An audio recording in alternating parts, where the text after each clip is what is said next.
Now, I stole this from a government website, and it's their fault, it's not the best picture in the world, but they're saying here that this is the population size over time, going all the way back to, they believe way before the Bible says the world was created.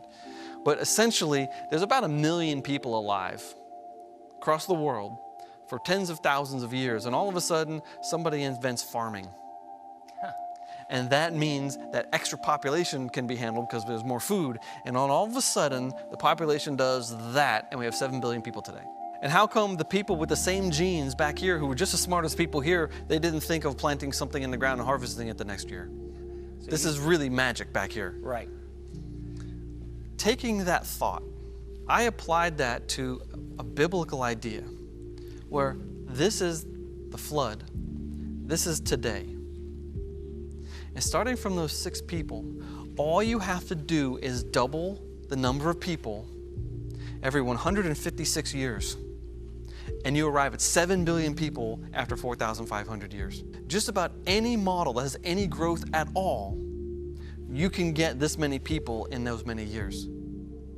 So the human population size actually is a biblical human population size. If evolution was true and we existed for so many thousands of years before that, there should be trillions of people. Not that it's possible. Yeah. Or someone should have invented farming earlier than that. or another way to ask it is this. If 1 million people live for about 1 million years, where are the trillions of bodies? That's a really good question. They don't exist. There's no bones down there. Yeah, there are some ancient bones we found, great, but those are post-flood people. Right. There should be millions upon millions upon millions of cemeteries, old villages, and remains of people, and we don't find them. I believe it's because they didn't exist.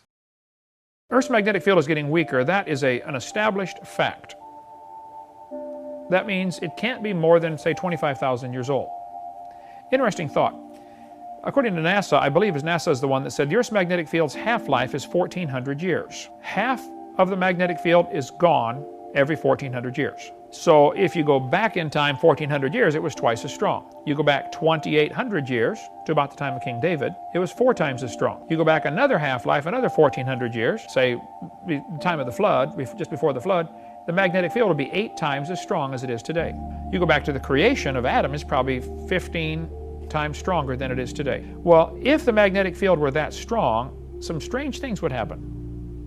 You've got iron in your body, they talk about iron poor blood, okay? What if you could feel which way's north? Have you ever been disoriented? I mean, like lost? That's a weird feeling, and it's uncomfortable, okay? Well, if God made the Garden of Eden absolutely perfect, Adam and Eve had a lot of features that we probably don't even think about.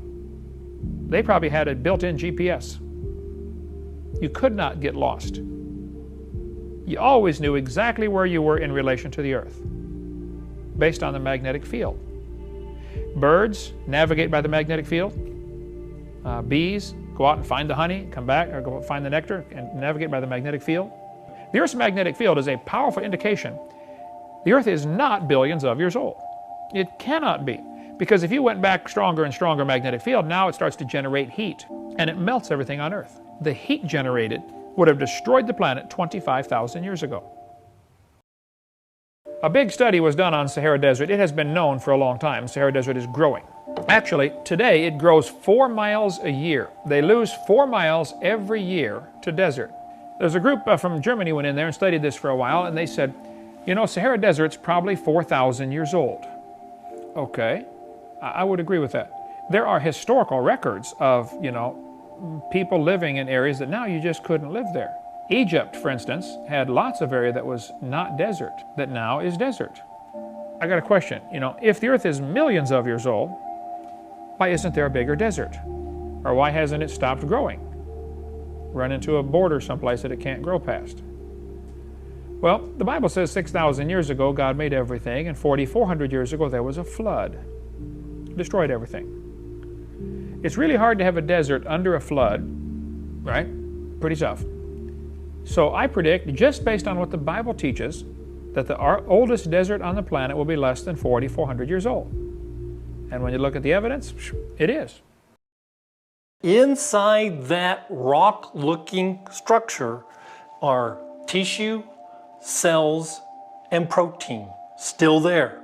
All right, so let's go back for a second, because if this horn or part of a dinosaur had been buried for millions and millions of years, you would not expect to still be able to see tissue. But are you saying that's what we're finding? That is absolutely what we're finding. In fact, in a Nature Communication paper in 2015, they referred to it as common. See the fibrous material there? That's part of the composition of the bone matrix itself. But what's really of interest is see the white material here on the surface swaying back and forth? That's actual dinosaur tissue on the surface. See, this is not a solid fossil. This has got tissue characteristic to it. See, notice how it flexes back. And that's, of course, very interesting, how you pull on it, flexes back, pull on it, flexes back. That's characteristic of tissue. That's what tissue would do. Now, Mark then was able to extract some very thin layers of elastic material away from the inner core of the horn. But he didn't have to decalcify the horn in order to do this. You can see it's stretchy, it's flexible. In fact, look, notice, see how it's stretching? It's stretching almost to twice its original size of what it was. See, this again is original dinosaur tissue that he's peeled directly from the fossil. There was no decalcification that he did first. See, this is how accessible this tissue was. He didn't have to remove any fossilized bone to get to this tissue. Any competent biochemist knows that tissue, cells, proteins break down.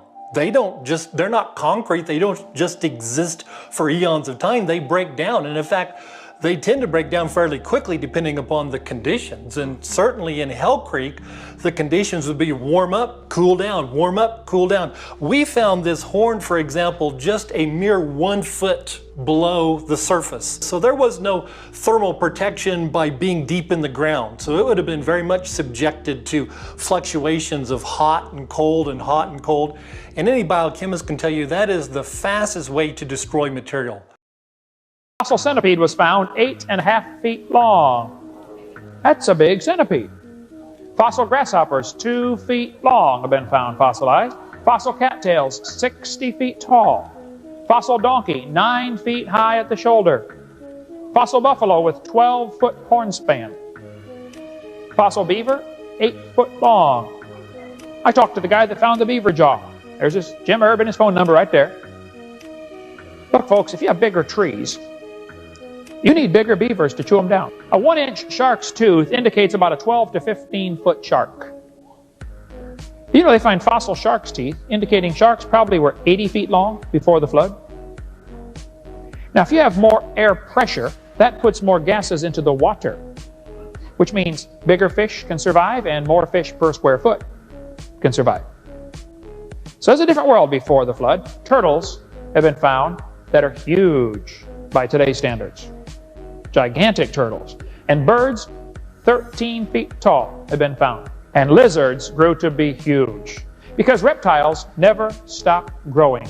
A reptile grows all his life. I wonder what the reptiles would look like if you could put them back in the Garden of Eden before the flood came, give them double the air pressure, infinite food supply, no enemies, as we'll see in a minute, and let them live to be 900 years old. You can buy these at the pet store right now, folks. What's he going to look like at about 10 tons?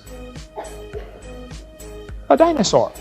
Dinosaurs were just big lizards that lived with Adam and Eve in the Garden of Eden. They did not live millions of years ago. They've always lived with man. Human bones and dinosaur bones have been found together. Human artifacts containing carvings of dinosaurs are found all over the place.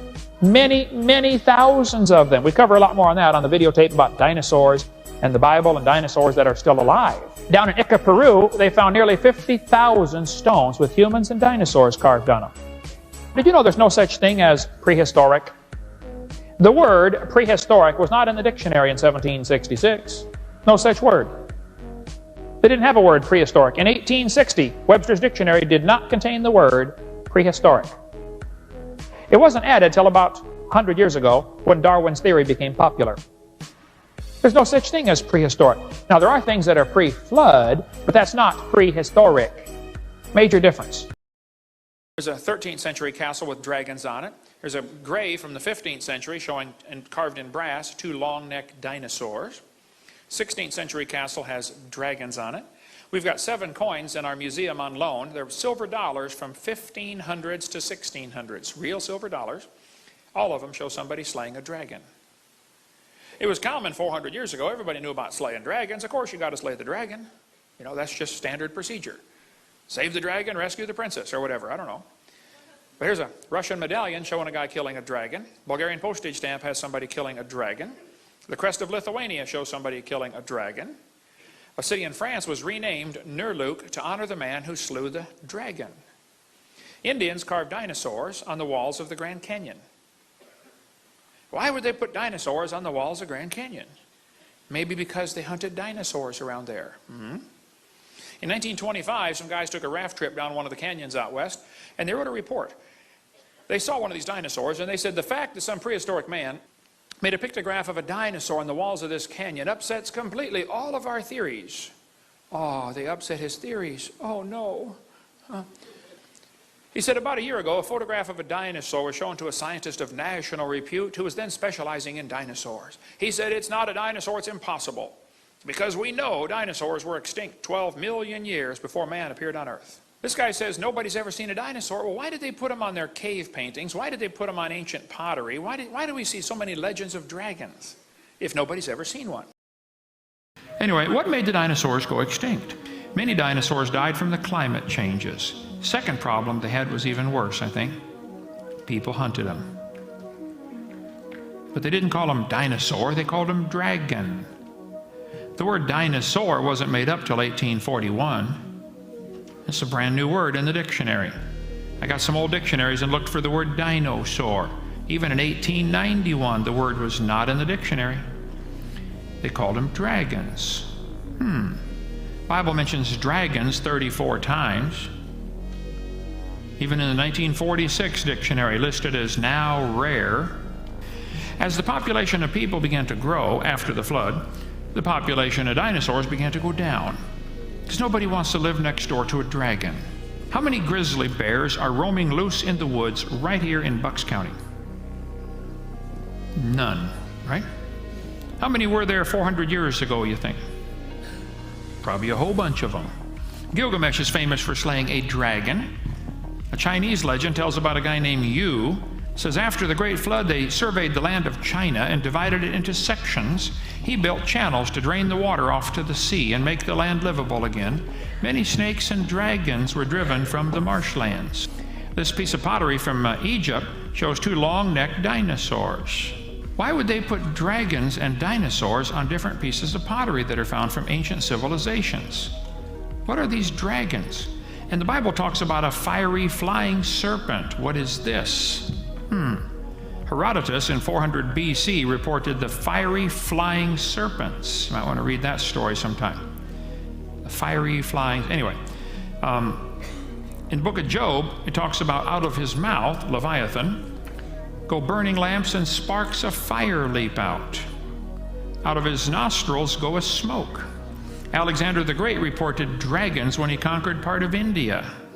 Saddam spent a fortune rebuilding the ancient city of Babylon. On the ancient Babylonian walls, which they rebuilt, they found carvings of lions and dragons. This is from 600 BC. How would they know about dragons in 600 BC? Some were still alive, still lived with man. Why would they put dragons on the walls of the city, the Ishtar Gate in Babylon? It's over there right now if you want to go see. Looking at the Adam and Eve story, we can make some predictions. First, if we only started with 2 people, all the people today should have a low genetic diversity. If we started with millions of people, you can have a lot of genes floating around in a population of millions strong. But if you only started with 2 people, that restricts the diversity today. If the Bible's correct and Adam really is our ancestor, there should only be 1 male ancestor of humanity. In the mitochondrial DNA, the mtDNA, that's a little piece of DNA that's only inherited from your mother. All people get it from their mother. Well, that means we can build a family tree of all the females in the world, and there should only be one female ancestor of everyone on earth today. If evolution is true, that shouldn't be true, and none of those have to be true. But also, most genes should come in two versions, because Eve was taken from Adam. She probably got Adam's genome, except for the Y chromosome.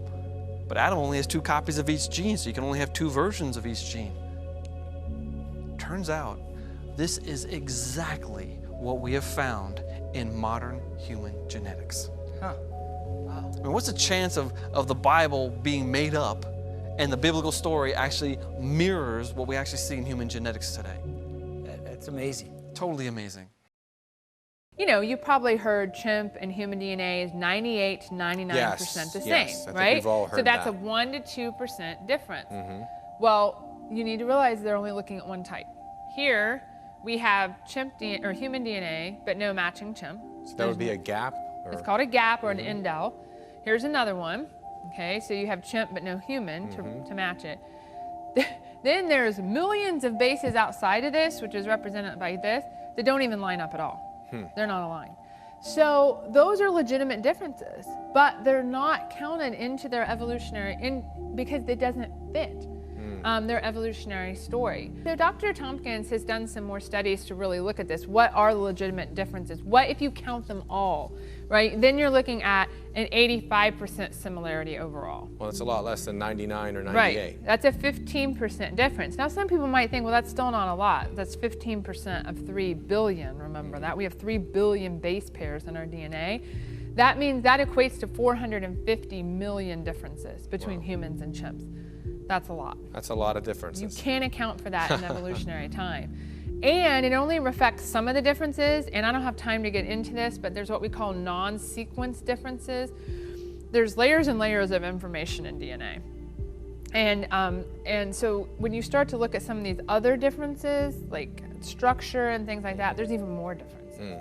So this is a highly conservative number.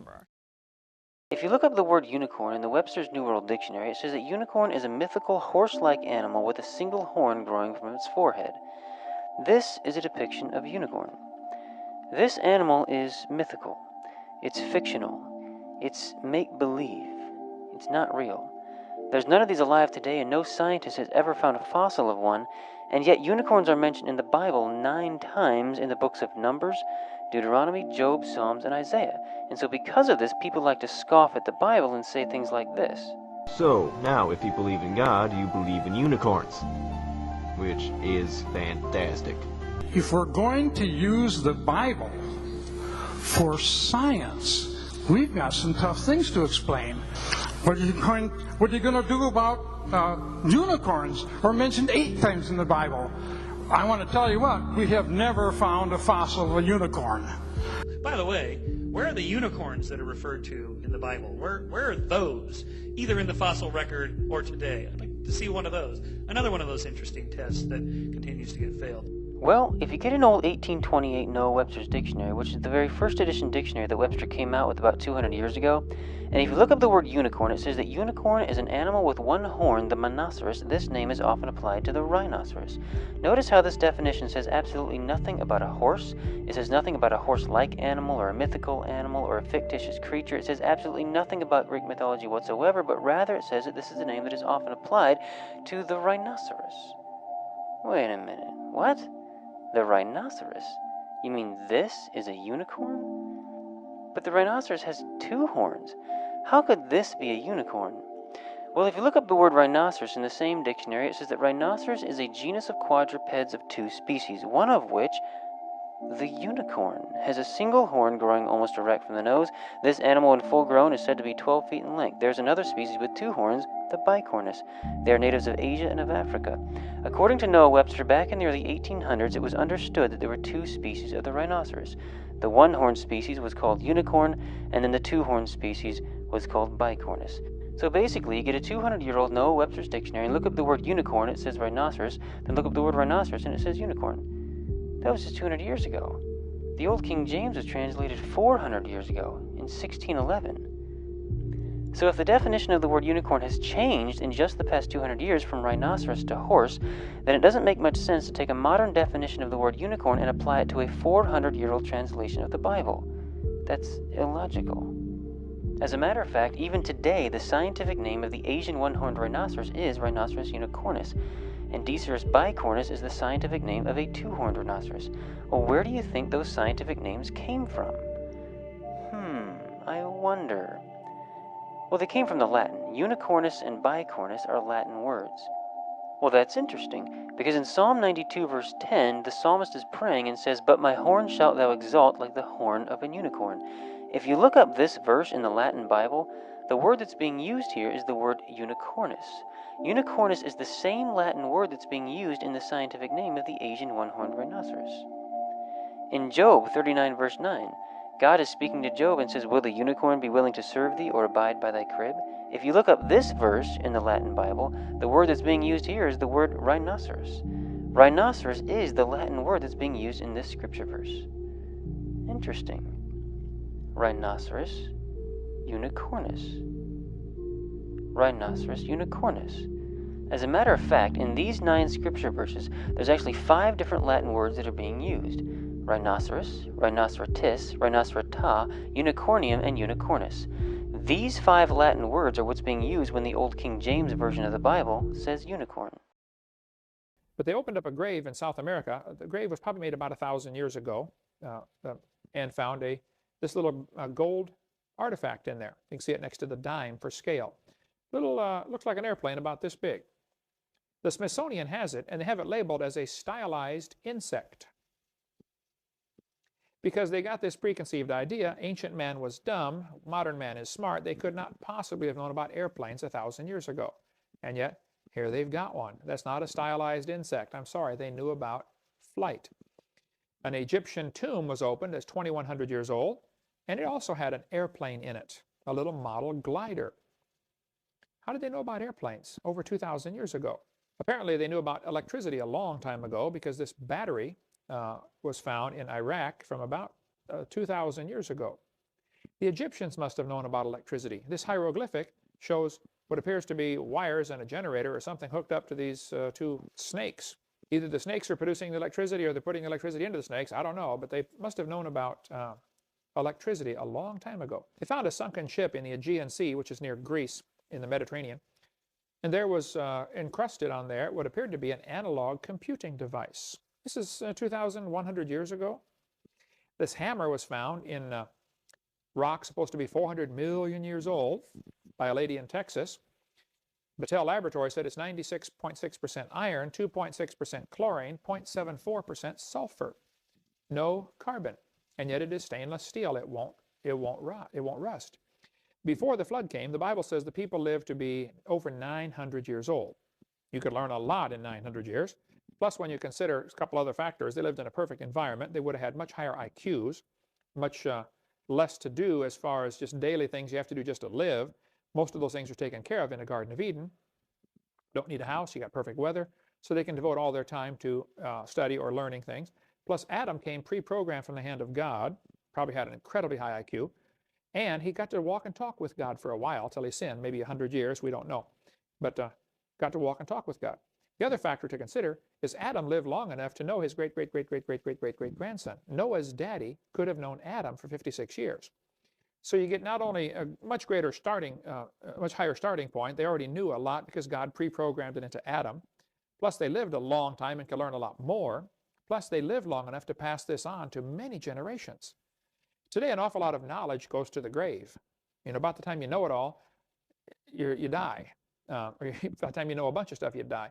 Imagine if guys like Einstein could live, 800 or 900 years. How much knowledge could they accumulate in a brain like that? Adam came pre-programmed straight from the hand of God. He could walk, talk, name the animals, and get married first day. He probably knew incredible amounts of information that was pre-programmed in, or after spending 100 years walking and talking with God, he just knew a lot of stuff that God told him. God would say, Adam, you see this tree right here? Watch this. You pull off the bark, scrape the inside, and chew on that. Oh, wow. Yeah, it's got vitamins. You need that, Adam. Probably a lot of the ancient medicines, that cultures have are remnants of things left over from knowledge passed down by the ancients. Like, how did the first guy know you can take a willow tree and scrape the bark off and make vitamin C out of the tea? I mean, how did they know that? Who's the first guy to start chewing on a tree? I mean, you got to wonder. Somebody must have told them. So if they're living 900 years and having huge families and learning an incredible amount, I don't know how far advanced they got before the flood came, but I suspect possibly even more advanced than we are today. And some people say, well, why don't we dig up their cities? Well, the problem is we're looking at what things that we need today and assuming that they needed them before the flood. Suppose they lived in a world with perfect weather. You don't need a house. Just go sleep on the grass. Suppose you lived in a world where none of the animals would harm you. All the animals were friendly. Everything's vegetarian, Genesis 1:29. Again, you don't need a house. And why don't we find their cars? Well, man, if you're 9 or 10 or 12 feet tall and can run 50 miles an hour, and everything's growing in your yard, you don't need to go anywhere anyway. Why do you need a highway system? Why do you need a car? You don't need airplanes. You don't need trains. So if you can think Garden of Eden conditions, the things that they needed would not be the same things that we need. After the flood, the people were still living to be 400 years old. So a lot of this knowledge would be retained. Now today, about the time you know everything, you're 80 years old and you die. Now you can't pass it on to anybody else. But if you could live to be 400 or 500, you could pass on your knowledge to your great-great-great-great-great-great-grandchild. So it'd just be a real different world back then. So a lot of this knowledge, I think, went to the grave. But in the old days, you could go talk to your great-great-great-great-grandfather and get advice. And he'd give you some really cool advice on how to do certain things. Well, thank you for the question about the findings of ancient civilizations with some amazing technology prove that aliens visited the planet. No, they do not. There are plenty of books on the topic. Technology of the Gods, showing what appears to be, from Egyptian hieroglyphics, them working with electric eels, producing electricity somehow. How did they know about electricity 4,000 years ago? Out of place, out of time and place. There are hundreds of books, this one in Spanish, about the Ica stones. Carved on one of the Ica stones is what appears to be a fella from 700 or 800 years ago with a telescope looking at a comet or something. They have pictures on the Ica stones from 700, 800 years ago of people doing brain surgery. How did they know? There are books like Mysteries of the Unexplained with all kinds of interesting things. And the conclusion of these are mysterious creatures that are found. The conclusion of most of these authors on these books is, wow, in the past they really knew a lot of cool stuff. They had high technology, yeah, maybe so. And therefore aliens must have visited the planet. No. There's a much simpler explanation. The Bible teaches before the flood came, in the days of Noah, from the creation up until the flood, 6,000 years ago to 4,400 BC, the people were living to be 900 years old. You could learn a lot in 900 years. And Adam came pre-programmed from the hand of God. He could walk, talk, name the animals first day. And so he could pass that knowledge on to his great-great-great-great-great-great-grandson. Noah almost got to meet Adam. Noah's daddy would have known him. So I think that if you look at it from a biblical perspective, they had incredible knowledge and probably technology. Of course, they wouldn't need a lot of things in a perfect world with perfect weather. They wouldn't need protection from the weather, wouldn't need highways to go anywhere. But I think if you look at it from a biblical perspective, they could have known all kinds of things and passed that knowledge on to their kids, including to Noah and his family. After the flood, they would have passed that information on to who knows who. And probably most of this things we have in the last 4,000 years are actually rediscoveries, not discoveries of technology or ancient secrets.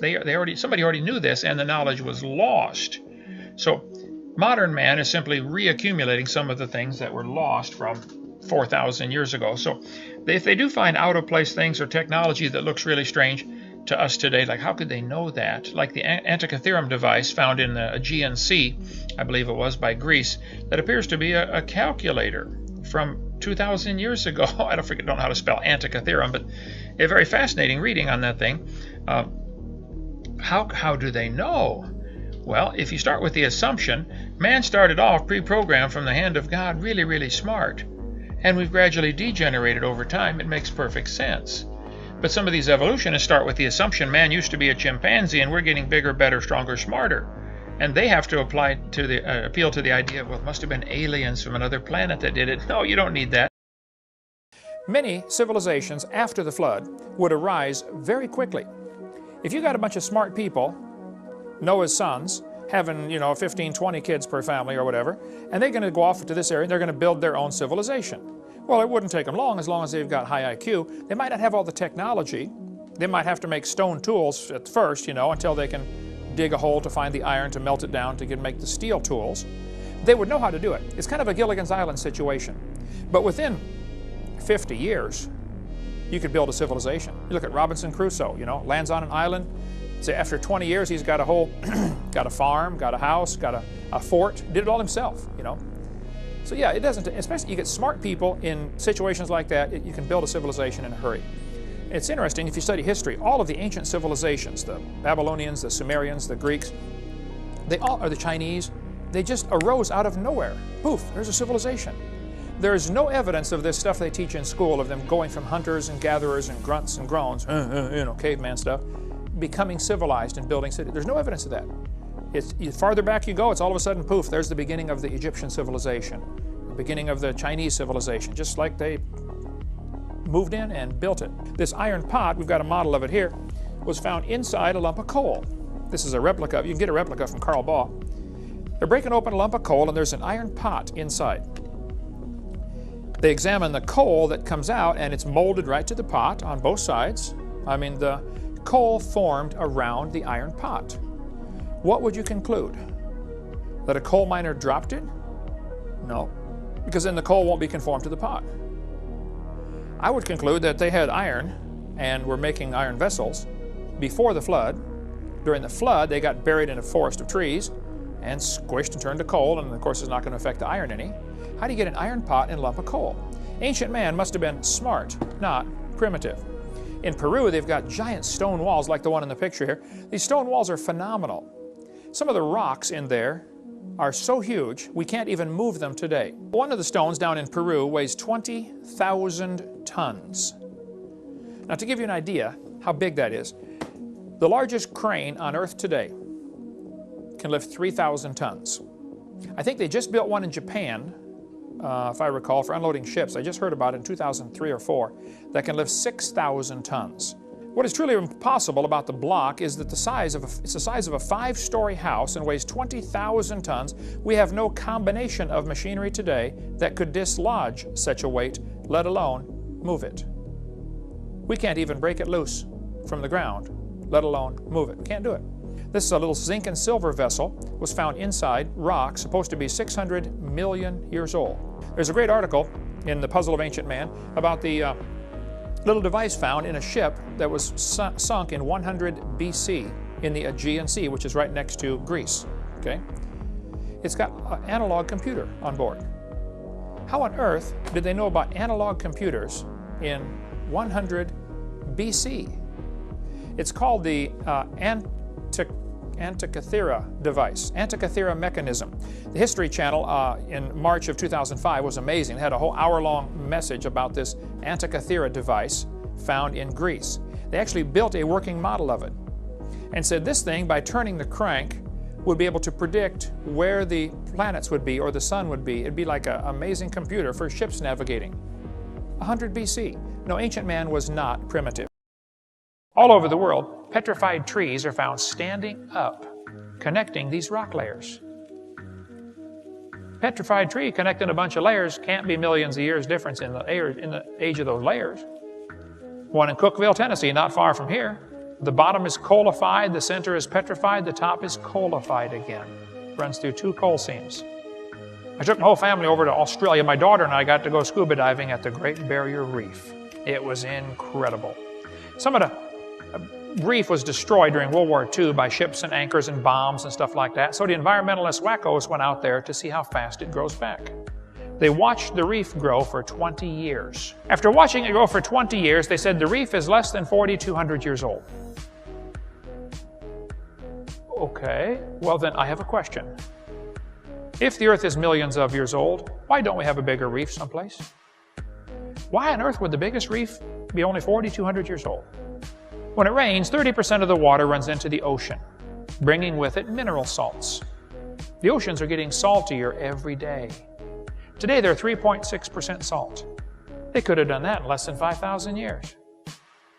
Question: why aren't the oceans saltier? Well, you see, 6,000 years ago, God made everything. 4,400 years ago, there's a flood. Now, since the flood's been over, the oceans have gradually gotten saltier. One atheist I debated said, "Hovind, could you please tell me how the freshwater fish survived the flood?" I said, "Sir, aren't you assuming the flood was salt water?" He said, "The ocean is salt water." I said, "Well, it is today, yeah. During the flood, it's probably mostly fresh water, and it's gradually gotten saltier, and today some animals have had to adapt to salt water."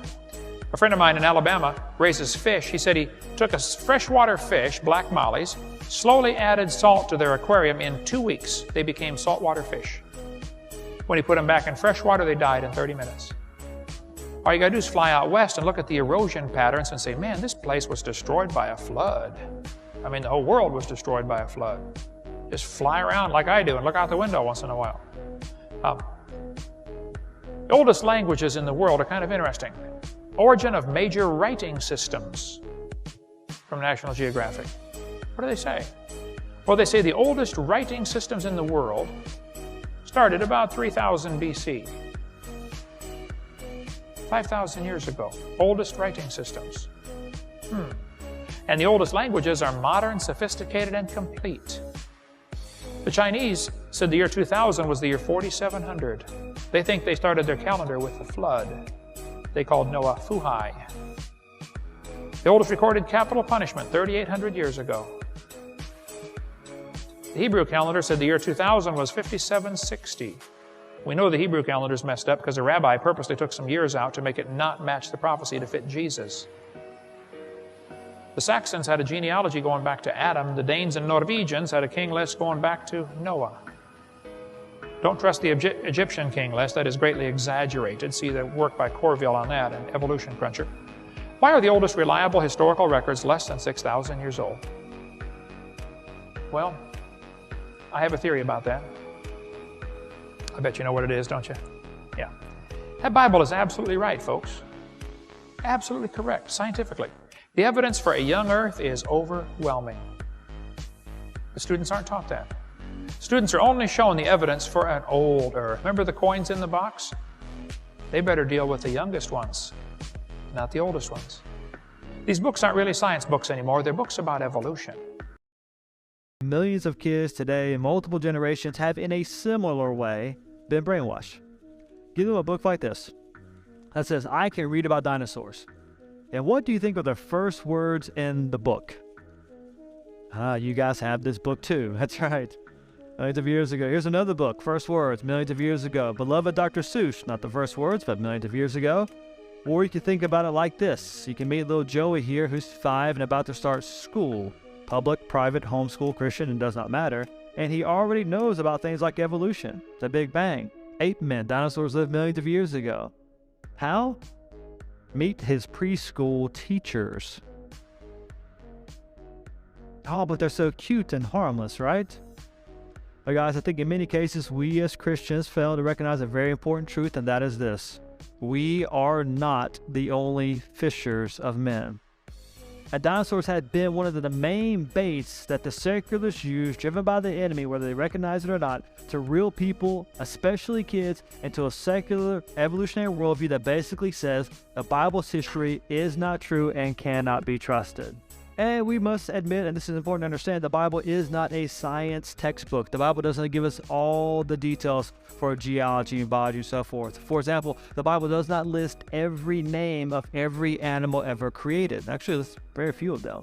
And some say, okay, but wait, if they were made on day 6, then why don't we find the word dinosaur in the Bible? And it's true, we do not find the word dinosaur in the Bible. For the same reason, we don't find words like locomotive, rocket, Facebook, or Twitter. The word dinosaur is a very new word. Was not invented until 1841 by a guy named Sir Richard Owen, basically means terrible lizard. Wasn't really used that much until the early 1900s. So of course we do not expect to find the word dinosaur in those earlier English translations. The word itself was not even invented yet.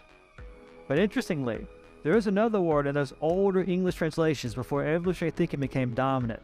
that in many cases seems to describe known types of dinosaurs.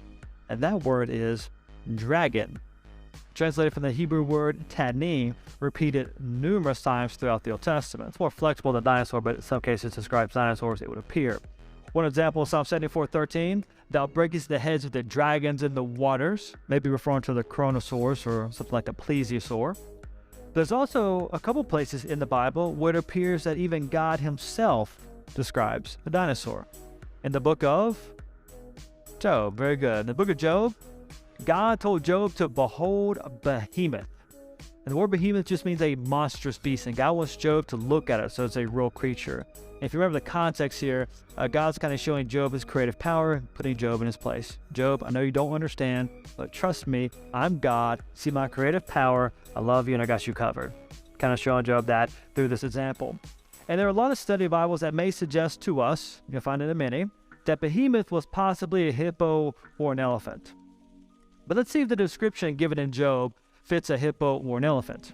It goes on to say in verse 16, Behemoth's strength is in his loins, and his power is in his belly. So in other words, Behemoth has a big belly. And of course, elephants fit that description. Hippos do as well. I would argue he's got a bigger belly, he wins, but they all have big bellies. All right, all three of those creatures fit that part of the description. Verse 17, though, is where we draw some lines of distinction, because it says this, that Behemoth's tail sways like a cedar. What's implied there, the cedars of Lebanon, really big trees. Behemoth's tail sways like a big tree that sways back and forth in the wind. That is what his tail looks like. A big tree swaying back and forth in the wind. You ever seen the tail of a hippo or an elephant? Those are not tree-like tails. Maybe twigs, not trees. All the springs of the great deep burst forth, and the floodgates of heaven were opened. The rain fell 40 days and 40 nights. But it says the springs of the great deep burst forth, cracking the crust of the earth, moving it catastrophically all over the world, all at the same time, causing earthquakes, tsunamis, volcanic activity on a global catastrophic scale that wrecked this world. And because of that event, we would expect to find billions of dead things buried in rock layers laid down by water all over the earth. Guess what we find? Billions of dead things buried in rock layers laid down by water all over the earth. Tremendous confirmation of the Bible's historicity. And some would say, okay, well, that all makes sense, but then here's the thing. If the flood happened around 4,400 years ago and a lot of dinosaurs died during that time, then shouldn't we find some forensic evidence of dinosaurs living not that long ago? And indeed, we do. Oh my goodness, do we? We could be here for hours or days on this subject. I'll give you a few quick examples. We are finding over and over again, we're finding soft tissue, and back up here one, we're finding soft tissue from dinosaurs still intact in dinosaur bones. You see, what do you mean by soft? I mean the tissue is still stretchy, it's still pliable. And many times in that tissue, there are blood vessels and red blood cells still intact, which is astounding. For example, in this Triceratops bone, we see this same sort, we see this feature. We see here in this duck-billed dinosaur bone, we find this in this T-Rex bone. And we're finding this again and again and again. Now that we know to look for, we're finding it all over the place. Soft tissue, blood vessels, and red blood cells still intact. And these organic remnants, they're made of mostly water, and they should not last more than hundreds of years after the creature's death. Maybe thousands in special conditions like after a flood, but no way millions. Phenomenal confirmation of the biblical timescale. Scrambling up the letters of the word Christmas will get you all sorts of different words. But it will never get you Xerox, zebra, or queen. The letters aren't available. This textbook shows the kids a 4-wing fly, which by the way cannot fly. And it says, boys and girls, normal fruit flies have 2 wings. This mutant has 4. This rare mutation, like most mutations, is harmful. Then it says, beneficial mutations are the raw material for natural selection. Now, hold on a minute. Why don't they show us an example of a beneficial mutation? Why did they tell us about the good ones and not show us a picture of a good one? You know why they didn't show a picture of a good mutation? Because nobody's ever seen one. There's never been one beneficial mutation. I said that in a debate one time, and this atheist said, Hovind, you're lying. He said, I can name a beneficial mutation right now. He said, people in Africa that get sickle cell anemia are less likely to get malaria. I said, that's brilliant, sir. That's like saying if you cut off your legs, you can't get athlete's foot. Then they say evolution and natural selection go together. This one says natural selection causes evolution. That's a lie. Natural selection selects. It doesn't create anything. Natural selection is not a creative force, okay? If you worked in a factory that made cars, your job was to check the car when they got done building it, you know, kick the tires, slam the doors, and drive it around, see if it runs. If you caught every single mistake, they don't, by the way, but if you did, okay, how long would it take that quality control process to change the car to an airplane? You say, Hovind, quality control can't change it to something else. Oh, I know. Only design engineers can change it. And God's natural selection is a quality control that will never change it to a different animal. It'll just make sure you get a good animal, that's all. So I'm standing now at the largest of these early bronze sites on the southeast side of the Dead Sea. This one locally is known as Babedra and is the site that is associated with Sodom in the Bible. It was discovered as an early bronze site back in 1924. It was excavated in the 1960s and 1970s. And what archaeologists found here was this burn destruction that goes across this site. This city came to an end through a fire destruction. So here you can see this ashy burn destruction layer just underneath the surface. It's full of human bone fragments, burned pottery, and it's covering the entire site. You can see there's ash right here, and human remains, bones, are all through this ash. As you can see, there's this destruction layer is filled with human bone remains. Here's some ribs found in this area, burned pottery, a total burn destruction. Just to give you an idea of how many sulfur balls there are. So this is a sulfur ball, sulfur balls, all these are sulfur balls. Here, here, here. Look at all of them. There. Sulfur ball, everywhere. Just to show you how flammable they are. I gotta be careful because, man, when you get a whiff of these things, it's really nasty.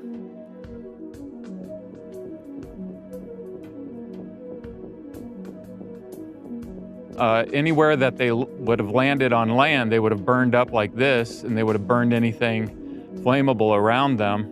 This is how the cities in the plain were burned.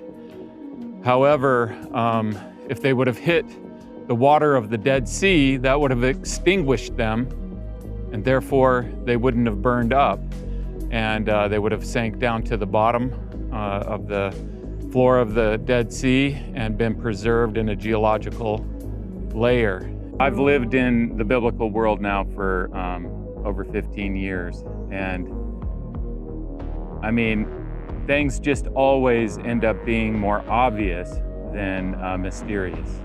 So when you have something described in the Bible and you go to that place and you look it over, you look at the excavation work that's been done, there's always not just a fit, but an obvious fit. And so the more that I explore this land, the more that I excavate in it, and the more that I understand these different places and what the Bible describes in them, the more the biblical account just comes to life and is substantiated. The Bible is very specific in how it describes that event. The Hebrew wording there is the walls takatha, fell beneath themselves. And on the seventh trip around, we're told in the Bible, the mud brick wall collapsed and it fell outward and down to the base of the stone retaining wall. And when the archaeologists dug in this area, they found this pile of mud bricks all the way along the retaining wall. So where I am right now is where the pile of red bricks were found. That's correct. The Germans, Garstang, and Kenyon all found these piles of collapsed mud bricks while excavating at the base of the stone retaining wall. These fallen bricks from the city wall can be seen in this diagram from Kenyon's excavation report. In her write-up, she makes it clear that it was not the stone retaining wall that fell, but rather the mud brick wall that once stood on top of it. So the Bible says that the wall came tumbling down. The archaeologists then came and dug Jericho, and what did they find? They found a collapsed city wall. This fits perfectly with the description from the ancient text. And when you have that text and you have the archaeology and you can fit them together, then you have the evidence from both sides, the literary evidence and the actual physical evidence from what the Bible is talking about. Another interesting detail regarding the walls of Jericho is found in Joshua 6:20. It says that after the walls collapsed, the Israelites went up into the city. Kenyon's excavation report shows that the pile of fallen mud bricks could have been used as a ramp by the charging Israelites. Because that would be a problem, wouldn't it? I mean, if the soldiers were charging, there was a mud brick wall up there. Even with that mud brick wall gone, I mean, this is what are they supposed to do? I mean, you know, climb up the wall to attack. So what Kenyon's report says is that mud brick wall collapsed off of this foundation and it went all the way up to the top of the rim there, and it formed a ramp like this so that when the charging army would come, they could have run up into the city to attack it. Yeah, that's right. That's exactly what the Bible says. Each man went before him straight up into the city, and they could do that by just climbing up over that pile of collapsed mud bricks, up over the top of the stone retaining wall, up the embankment, and into the city. Joshua 6:24 then tells us that the Israelites burned the whole city and everything in it. When Kathleen Kenyon came in the 1950s, she opened up actually 5 squares in this area to kind of check Garstang's findings to see if she came up with the same results he found, because he found evidence for a massive destruction by fire. And he, of course, equated that to the biblical account, because the Bible says the Israelites charged up into the city and then they set it on fire. So she opened up these squares and she found exactly the same sequence that Garstang had found. Vast destruction layer, about 3 feet thick of destruction debris, ash, collapsed roof timbers, and all kinds of things. Now in this burn layer, both Garstang and Kenyon found room after room of large storage jars that were full of grain, and all of it was burned. The evidence here shows that the walls collapsed first, the earthquake happened first, and then the fire happened. That's exactly what the Bible says. They've got a new theory that says a lack of oxygen might have killed the dinosaurs. What? Lack of oxygen? Well, it's interesting. The huge dinosaurs, an 80-foot Apatosaurus, for example, had nostrils the same size as a horse. How is an 80-foot animal going to get enough air through nostrils the size of a horse's? Sometimes in the amber, which is tree sap, hardened, petrified, sometimes they find air bubbles. The air bubbles, when they suck them out and analyze them, are 50% more oxygen than we have today. The air we're breathing now is 21% oxygen. What if it was 35%? If the atmosphere originally was 35% oxygen and double the air pressure, just breathing would be exciting. Baby Jessica was 18 months old, and her left leg slipped down in a pipe. Her right leg came up behind her, and she did the splits.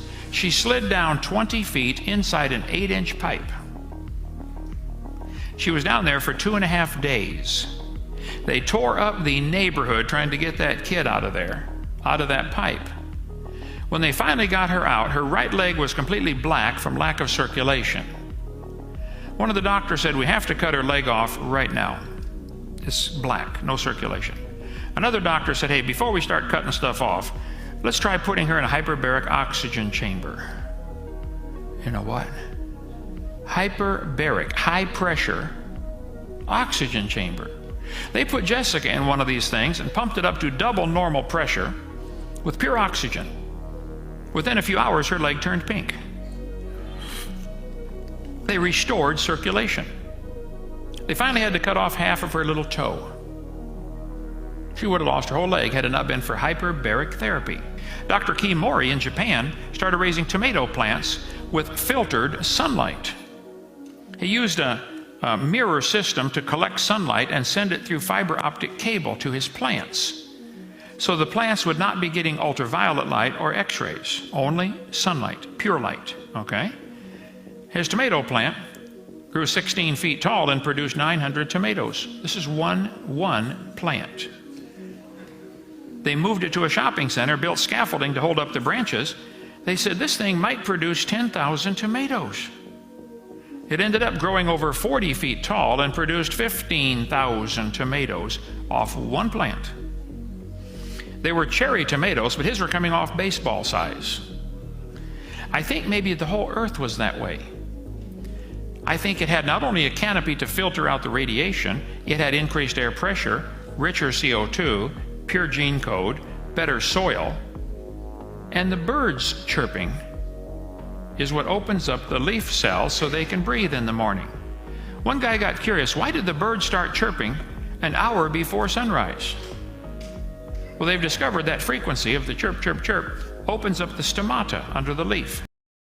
That ice age, which was approximately the same time as the Tower of Babel, you could have walked from here to Ireland on dry ground. Sure. You could have walked to Tasmania. Yeah. And the only deep water part you have to cross is the place between these two little islands, Bali and Lombok, and you can see one island from the other. It's right there. It's not, and you could have walked all the way down to here on dry ground at that one point in history, not any other point in history. If we look at the evolutionary out of Africa story, that's the Tower of Babel story right there. Okay. Now they want to push the origin way down deep in here, but that's actually bad. The graphic artist put it there. It should be up here because this is the greatest amount of diversity. But they put it there because they can't put it there. They could not put it there. And if we just look at the history of man and compare it to the evolutionary timeline and the biblical timeline. So they believe that about 1 million Homo erectuses lived in Africa and Asia for about 1 million years. And then something happened. Our population was reduced to, they say, an effective population size of about 10,000 people. That's called extinction. And there's about that many cheetahs in Africa today, and all the population biologists think they're going to go extinct, or a lot of them. They're worried about cheetahs. Well, somehow, during this catastrophic event, modern humans evolved. And then we spread out of Africa and covered the world.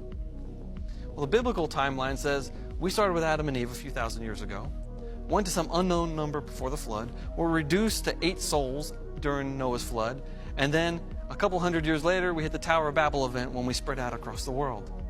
Do you know why the evolutionist has this dip right there? Because they're trying to explain how come all people across the world are so similar to one another. They didn't predict it from their timeline because this many people, 1 million people, you have a lot of genetic diversity in there. So the genome is driving them back to a small number. Yes, they were. You have an explanation for it, they really don't. Yeah, they were forced to do it because of the data. The Bible predicted that. Yes. That's really neat. What would Adam and Eve have looked like? Would it have been white? Would it have been black? Would they have been somewhere in between? Actually, I believe that they would have been somewhere in between. I think this skin color, actually that place on the chart I showed you where there's no variation, that's a mutation. I have a broken gene, I can't produce melanin. I don't think they were white. Nor do I think that they were the darkest that people can be. And if we look at the distribution of skin color around the world, we see that, you know, somewhere around where the Tower of Babel would have been, there's kind of a lot of middle-toned skin colors. My first approximation is they probably had middle-toned skin and then add population bottlenecks and some mutations on top of that to the skin color genes. And it would not take long at all to get the different colorations of people that we see around the world. In fact, it would be easier to move both ways to darker and lighter from the middle. Yes. Than it would if you started at one end. It would happen more quickly, probably. Yes. And we talk about races, man, it's some fascinating stuff. These two people are actually a model of Adam and Eve. Each one of these people has mixed race ancestry. They have a black father and a white mother. And they had these non-identical twin girls. One of them is African colored. One of them is European colored. We got black and white twins in one generation.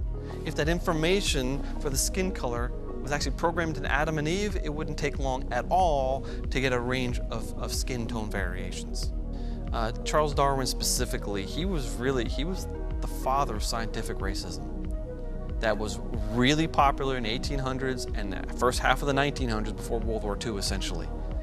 And he wrote some things in his particular book, The Descent of Man, in which he wrote in 1871. He said, at some future period, not very distant as measured by centuries, the civilized races of man, which he meant Europeans, will almost certainly exterminate and replace the savage races throughout the world, which he meant all the black and brown people. Now the Orientals, he actually had a hierarchy with Europeans at the top, and then the Orientals, and then brown people, and then black people. But then he continues. He said, at the same time, the anthropological apes will no doubt be exterminated.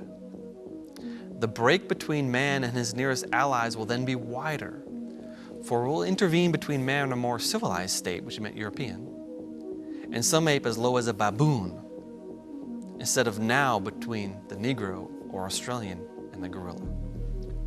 That just enrages me. That is, so first of all, totally not politically correct. Second of all, biblically nonsense, scientific nonsense, and thinking of the history of this race issue from the late 1800s until today is fueled by some of this. I mean, he essentially said that this is history now, and all the black people and all the great apes will be exterminated, so you have Europeans and gorillas, and that's good for evolutionary history. That's a good thing. We exterminate all of that.